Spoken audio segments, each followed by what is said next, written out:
Amen. Good morning, family. Right now, kasi important ng service where we see how God changes people. And to see, para matake natin yung bread and wine, which is representing ng body and blood of Jesus in the worldly manner. So I have here si Almira Sayosa. Amen. She's a second year Bachelor of Arts in Agriculture at Benguet State University and the happy feel of the Anaya Bible College. Finally, let's prepare our hearts to give a testimony and give you Almira.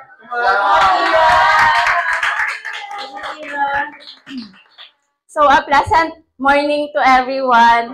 To those people na hindi ako kilala, again, I'm Era. Usually, tinatawag nila akong Era, and I'm part of Anaya Bible Talk and also a part of Ushering Ministry. So, today, family, allow me to share what the cross means to me. So, to me, the cross means to me is security.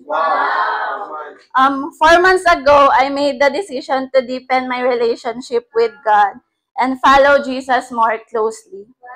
It wasn't just about attending church daily, attending church on Sundays, ganyan. But it was about leaving behind my old life and stepping into a new era with Him. Before I became a disciple, my life was the complete opposite of secure. I was constantly running to isolation, thinking that being alone was safer. I avoided deep relationships, even with people in church. Because I thought if I opened up, I would just get hurt or rejected. I believed the lie that hiding was safer than being known. There was a time when I was in a room, crying alone, feeling so empty but pretending I was okay. I told myself, okay lang ako. But deep inside, I was crumbling.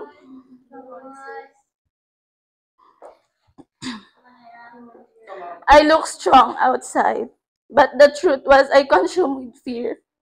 Fear of not being enough. Fear of being judged. Fear of not being loved. In that fear, I heard Jesus. Instead of trusting in His love, I trusted in my walls.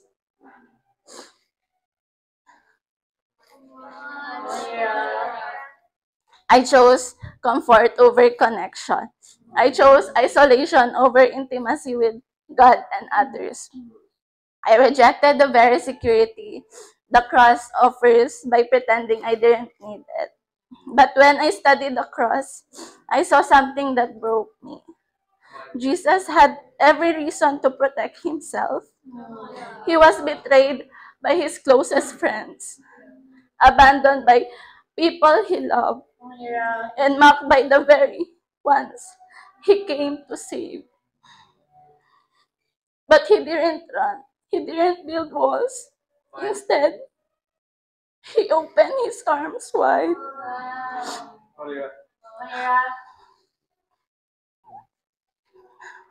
Literally on the cross. He chose to be vulnerable. He chose to suffer. He chose to love. And that challenged me deeply.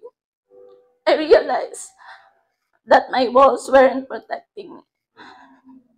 They were separating me from others, from God, and even from myself. And worse, I was rejecting the cross by choosing fear over faith. In Isaiah 41 verse 10 says, "Do not fear, for I am with you. I will strengthen you and help you. I will uphold you with my righteous right hand."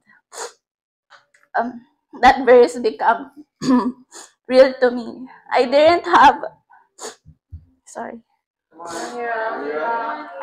have to be strong on my own anymore. I didn't have to isolate to feel safe. I couldn't trust in God's strength and security, not mine. Slowly, I began opening up to God and to people.